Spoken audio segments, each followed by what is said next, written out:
আসসালামু আলাইকুম ভিউয়ার্স, আমার হাতে একটি রিমোট দেখতে পাচ্ছেন। আমাদের প্রায় সবার বাড়িতেই এরকম রিমোট রয়েছে, হয়তোবা টিভির, হয়তোবা টিভি বক্সের, হয়তোবা সাউন্ড বক্সের, এরকম রিমোট থাকতে পারে।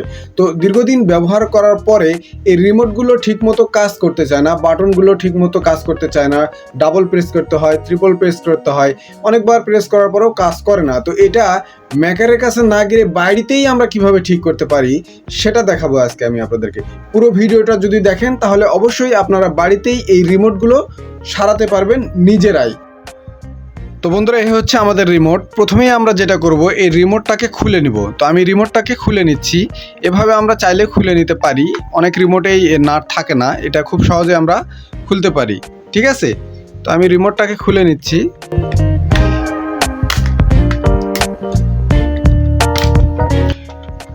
তো দেখতে পাচ্ছেন রিমোটটাকে খুলে নিলাম। এখন এখানে আপনারা একটা জিনিস লক্ষ্য করবেন, এখানে এই যে যতগুলো সুইচ দেখতে পাচ্ছেন এগুলো কিন্তু সুইচের মতোই, দেখেন প্রত্যেকটাই সুইচের মতো। আমি জানি না আপনারা দেখতে পাচ্ছেন কিনা। তো আমি ব্যাটারিটা খুলে নেই, ব্যাটারিগুলো খুলে নিলে আমি ভালো করে দেখাতে পারবো। তো দেখেন, এটা হচ্ছে আমাদের রিমোট।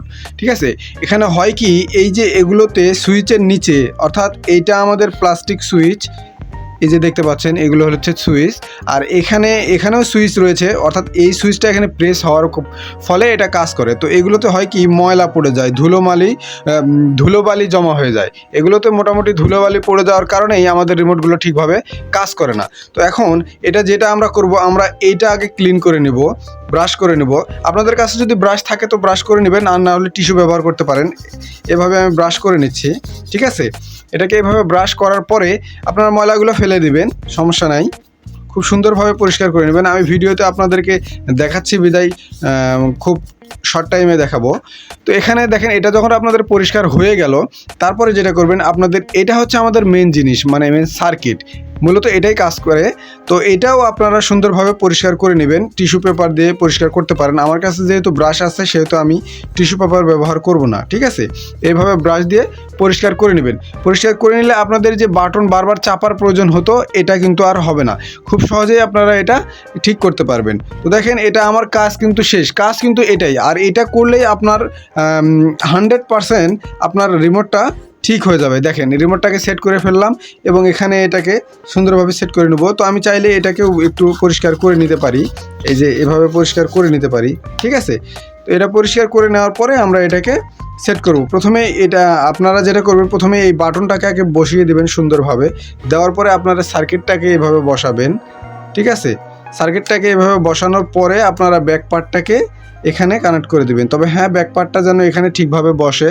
ঠিক আছে, এটা আপনারা লক্ষ্য রাখতে হবে। এই যে এখানে ব্যাক পার্টটা ঠিকভাবে বসায় দিতে হবে, এভাবে ব্যাক পার্টটা ঠিকভাবে বসায় দিতে হবে। ঠিক আছে,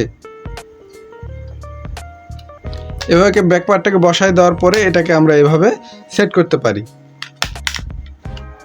এই যে দেখেন, এটা সেট হয়ে গেল। খুব সহজেই আমরা এই কাজটি করতে পারি, খুব ইজিলি, মানে এখানে ঝামেলার কিছু নাই। ঠিক আছে, তো বন্ধুরা, আশা করি ভিডিওটি ভালো লেগেছে। ভিডিওটি যদি ভালো লেগে থাকে অবশ্যই লাইক করে দিবেন, আর চ্যানেলে নতুন হয়ে থাকলে চ্যানেলকে সাবস্ক্রাইব করে দিন পরবর্তী ভিডিওর নোটিফিকেশন পাওয়ার জন্য। তো বন্ধুরা, আজকের ভিডিও এখানেই শেষ করছি। আসসালামু আলাইকুম।